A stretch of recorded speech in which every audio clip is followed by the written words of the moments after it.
Good morning दोस्तों। आपको अपने YouTube channel Manju Agrawal Sanskrit classes में आप सभी विद्यार्थियों का स्वागत करती हूँ, अभिनंदन करती हूँ। नमो नमः दोस्तों। आज की क्लास का हमारे टॉपिक रहेगा नैदीय चरितम महाकाव्य। दोस्तों, नैदीय चरितम महाकाव्य जो महाकवि श्रीहर्ष की रचना है। दोस्तों, महाकवि श्रीहर्ष के बारे में हमने पिछली क्लास में विस्तार से चर्चा की थी। उनके जीवन परिचय के बारे में उनका बताया था कि हमने वो कौन सी शताब्दी में उनका जन्म हुआ था। वो 12वीं शताब्दी में उनका जन्म हुआ था। उनके पिता का नाम क्या था? तो हमने बताया था आपको, उनके पिता का नाम श्रीहीर था, माता का नाम मामल्य देवी था।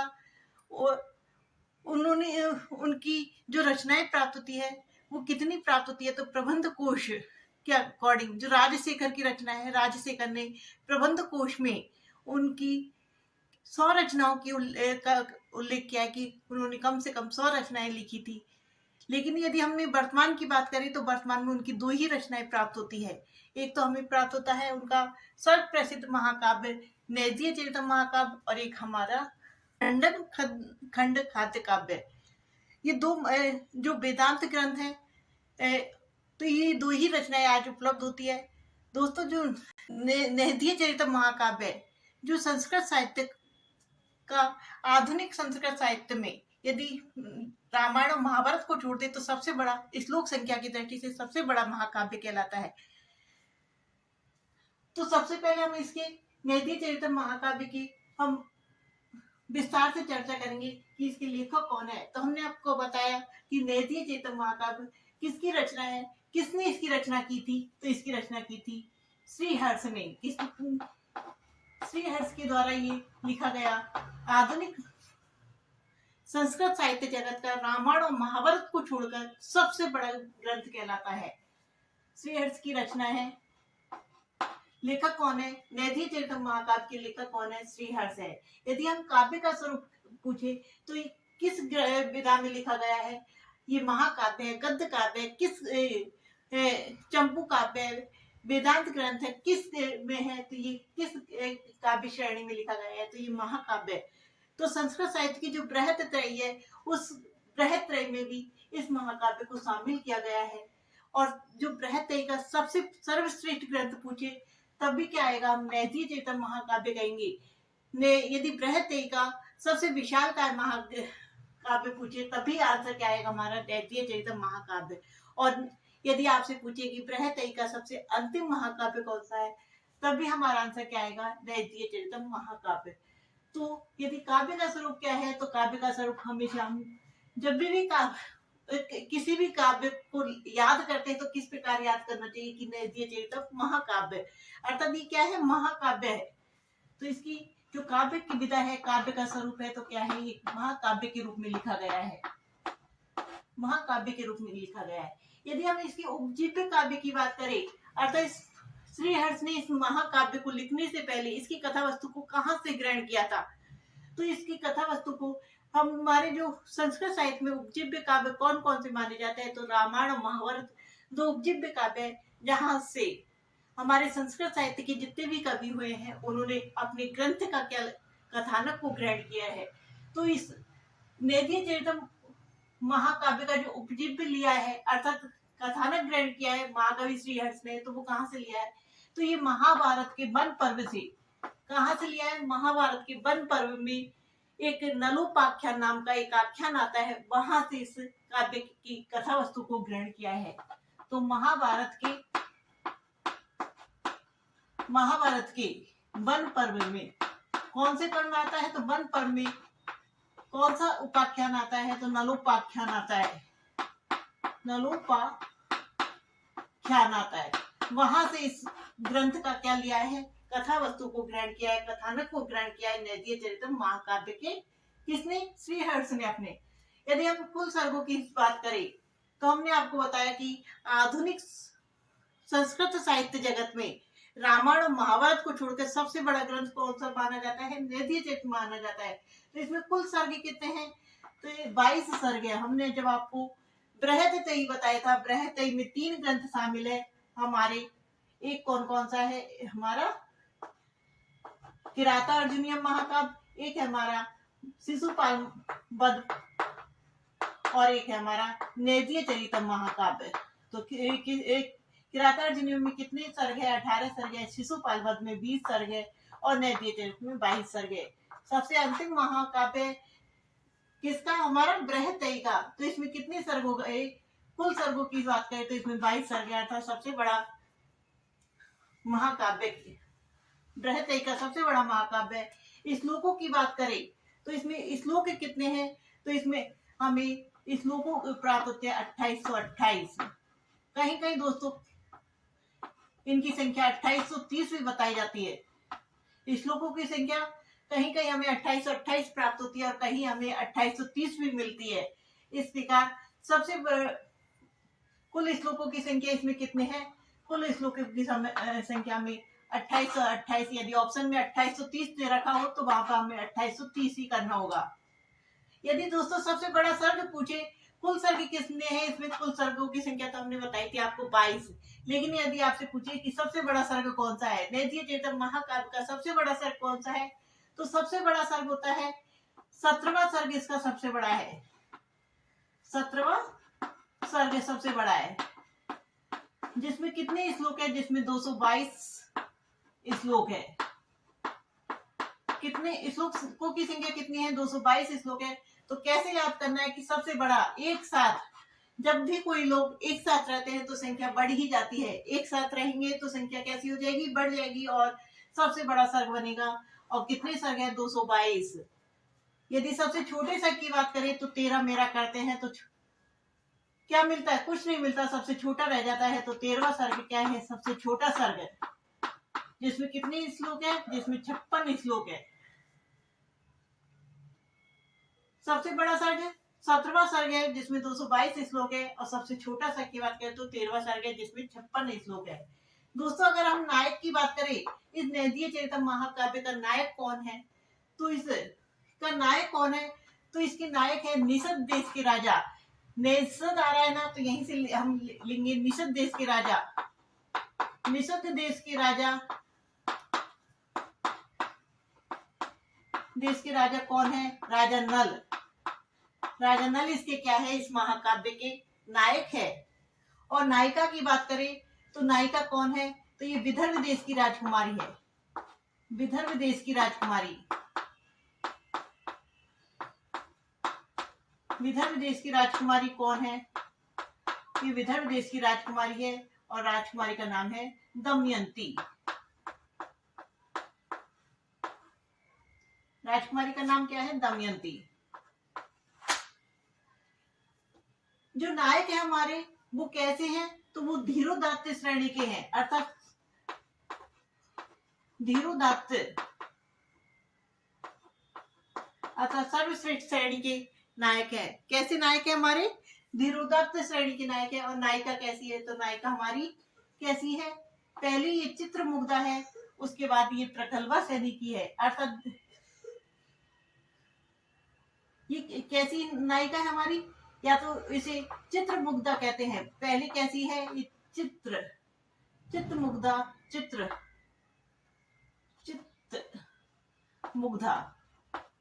उसके बाद ये कैसी बनी है? तो प्रगल्भा। अर्थात आप इन्होंने अपने यदि प्रतिनायक की बात करें दोस्तों, इस महाकाव्य में प्रतिनायक की भूमिका किसने अदा की है? तो प्रतिनायक के रूप में इसमें राजा इंद्र, भगवान देव इंद्र जो इंद्र है, और अन्य पात्र में यदि प्रतिनायक में पूछे तो इंद्र आएगा। लेकिन इंद्र के साथ यदि आपको अग्नि, वरुण, यम भी दे रखे हो तो वो भी इसके साथ ऑप्शन में यदि वो है तो उसको हम टिक लगाएंगे। अन्य पात्रों में हम कह सकते हैं अग्नि है, इसमें वरुण देव है, इंद्रदेव वरुण देव है और यम देव है। इसमें सरस्वती का वर्णन है, सरस्वती है, सरस्वती। इसमें नारद है, इसमें भीमसेन है, राजा भीमसेन है, भीमसेन। ये राजा भीमसेन कौन थे? तो राजा भीमसेन विदर्भ देश के राजा थे।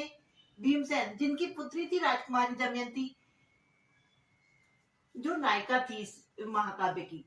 दोस्तों अगर हम बात करें अब रस की, इस पूरे महाकाव्य जो प्रमुख रस था, अंगिरस माने तो कौन है, तो इस पूरे महाकाव्य में अंगिरस क्या है, श्रृंगार रस है, श्रृंगार रस है। दोस्तों अगर हम अलंकार की बात करें तो जो श्रीहर्ष का जो मुख्य अलंकार है, प्रिय अलंकार है, उन्होंने अपने काव्य को इतना क्लिष्ट बनाया कि कोई भी उससे छेड़छाड़ न कर सके, और इसी कारण उनके काव्य को क्या कहा है, विद्वत नैषध विद्वत औषधम, अर्थात विद्वानों की औषधि बताया है। नैषध ये महाकाव्य को क्या बताया है, विद्वानों की औषधि बताया है। इसलिए क्योंकि उन्होंने अपने जो महाकाव्य उसमें सामासिक पदों का प्रयोग किया है, उन्होंने श्लेष अलंकार का प्रयोग किया है। तो उनका जो प्रिय अलंकार है, वो सबसे ज्यादा जो अलंकार का प्रयोग किया गया है वो कौन सा अलंकार है, तो श्लेष अलंकार है। श्लेष सर्व प्रिय अलंकारम, ये इनकी उक्ति है, अर्थात इनका जो सर्व प्रिय अलंकार है, सबसे ज्यादा जो अलंकार प्रयोग किया है वो कौन सा अलंकार प्रयोग किया है, श्लेष अलंकार। और सबसे ज्यादा श्लेष अलंकार जो प्रयुक्त हुआ है वो 17वें सर्ग और 13वें सर्ग में प्रयुक्त हुआ है। रीति की बात करें तो इनकी जो रीति प्राप्त होती है वो वैदर्भी रीति है। और गुण कौन सा है, तो इनका गुण प्रसाद गुण है, प्रसाद और माधुर्य गुण। पहले माधुर्य गुण लिख लेते हैं, माधुर्य और ओज गुण लिख लेते हैं। माधुर्य एवं ओज गुण है, माधुर्य और कौन सा गुण है, ओज गुण है। तो इसमें गुण कौन सा हो गया, हमारा माधुर्य गुण है। इसका सर्वप्रमुख गुण तो माधुर्य गुण है, ओज की भी इसमें प्राप्त होती है। यदि दोस्तों अगर महाकाव्य के अन्य नामों की बात करें कि इस महाकाव्य को और किस किस नाम से जाना जाता है, तो इस महाकाव्य को हम किस किस नाम से जानते हैं, तो इस महाकाव्य को नलिय चरित्र के नाम से भी जाना जाता है। किसके नाम से, नलिय चरित्र के नाम से जाना जाता है, नलिय चरितम, अर्थात राजा नल का क्या किया गया है, इसके राजा नल के चरित्र का विस्तृत रूप से वर्णन किया गया है इसमें। इस महाकाव्य को ही हम कृस इतर स्वादु भी कहा जाता है, कृस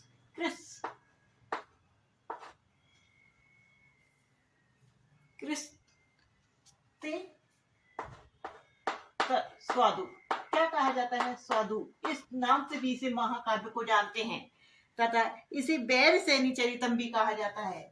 इस महाकाव्य को ही वैर सैनी चरितम भी कहा जाता है, वैर सैनी चरितम के नाम से भी जाना जाता है। और इस महाकाव्य को ही अन्य किस नाम से जाना जाता है, तो इस महाकाव्य को ही श्रृंगार मृत सीतगु के नाम से भी जाना जाता है। श्रृंगार मृत सीतगु, अर्थात इसका जो श्रृंगार रस है वो कैसा है, इसका जो श्रृंगार रस है वो कैसा है, चंद्रमा की शीतलता के समान, अमृत के समान है। इसका श्रृंगार रस रूपी जो अमृत है वो कैसा है, चंद्रमा की शीतलता के समान है। इसलिए इसको जो श्रृंगार मृत सीतगु के नाम से भी जाना जाता है। इसे वैर सैनी चरितम के नाम से भी जाना जाता है। इसे कृषि इतर स्वादु के नाम से भी जाना जाता है। इसे नलिय चरितम के नाम से भी जाना जाता है इस महाकाव्य को।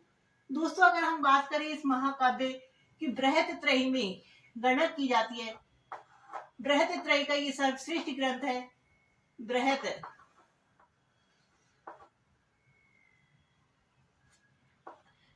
त्रयी का ये क्या है, सर्वश्रेष्ठ ग्रंथ है। बृहत त्रयी का क्या है, ये सर्वश्रेष्ठ ग्रंथ है। बृहत त्रयी का ये अंतिम ग्रंथ है।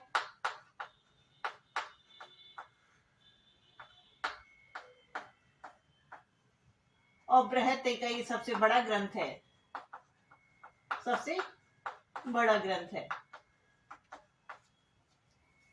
दोस्तों देखो, बृहत त्रयी में यदि आपसे सर्वश्रेष्ठ ग्रंथ पूछे तो नैदीय चरितम महाकाव्य, अंतिम ग्रंथ पूछे तो नैदीय चरितम महाकाव्य आएगा, और सबसे बड़ा ग्रंथ पूछे तब भी हमारा आंसर क्या होगा, नैदीय चरितम महाकाव्य।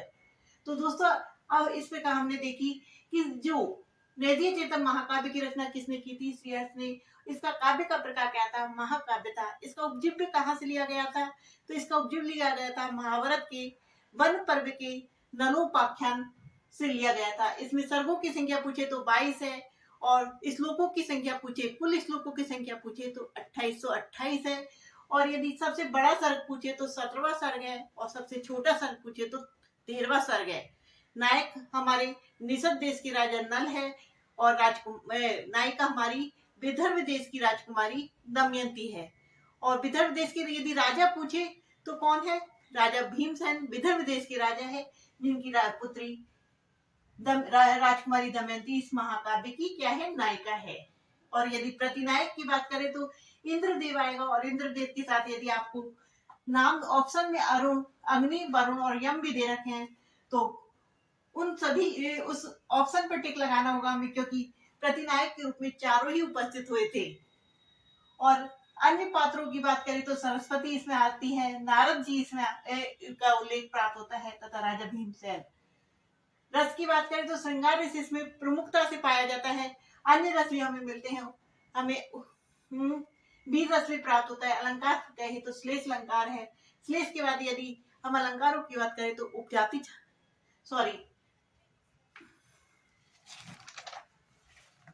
उत्प्रेक्षा अलंकार प्राप्त होता है, अतिशोक्ति अलंकार प्राप्त होता है। रीति की बात करें तो वैदर्भी रीति है, और गुण की बात करें तो माधुर्य और रुच गुण है। तथा इस महाकाव्य को नलिय चरितम, कृषितर स्वादु, वैरसैनी चरितम और श्रृंगार मृत सीतगु के नाम से भी जाना जाता है। ये वाला जो फैक्ट है वो हम अधिकतर एग्जामों में पूछा जाता है कि श्रृंगार मृत सीतगु के नाम से किस महाकाव्य को जाना जाता है। तो श्रृंगार मृत सीतगु के नाम से हम नैदीय चैतन्य महाकाव्य को जाना जाता है। और इस महाकाव्य को ही आनंदात्मक महाकाव्य के नाम से जाना जाता है। किस महाकाव्य के नाम से, आनंद आत्मक महाकाव्य के नाम से जाना जाता है। यदि आपसे पूछे आनंदात्मक महाकाव्य, किस महाकाव्य को जानते हैं, किस महाकाव्य का अपर नाम है, तो नैदीय चैतन्य महाकाव्य को आनंदात्मक महाकाव्य के नाम से जानते हैं। दोस्तों, हमने जब शिशुपाल वध पढ़ा था तो उसे किस नाम से जानते हैं, तो शिशुपाल वध को हम श्रेयांश महाकाव्य के नाम से जानते हैं। और हमने किरातार्जुनीय महाकाव्य पढ़ा था तो उसे हम लक्ष्मांत महाकाव्य के नाम से जानते हैं। और जबकि जो नैदीय चैतन्य महाकाव्य उसे आनंदात्मक महाकाव्य के नाम से जानते हैं। दोस्तों, इसके बाद यदि हम इसकी कथानक की बात करें तो इस महाकाव्य में जो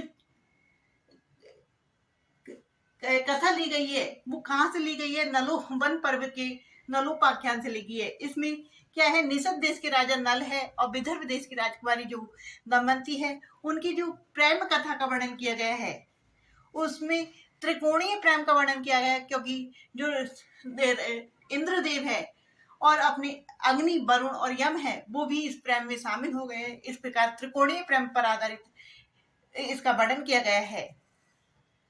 और इसमें पहले दमयंती और जो राजा नल है वो एक दूसरे की प्रेम में आकृष्ट हो जाते हैं, लेकिन इंद्र, अग्नि और वरुण भी किसका रूप कर आ जाते हैं, नल का रूप लेकर आते हैं। लेकिन अंत में दमयंती के द्वारा नल की अंतिम रूप से प्रसन्न होकर किसको, राजा नल को और दमयंती को आशीर्वाद देकर उस संवर से वापस चले जाते हैं। इस प्रकार और उनका विवाह हो जाता है और कथा समाप्त हो जाती है।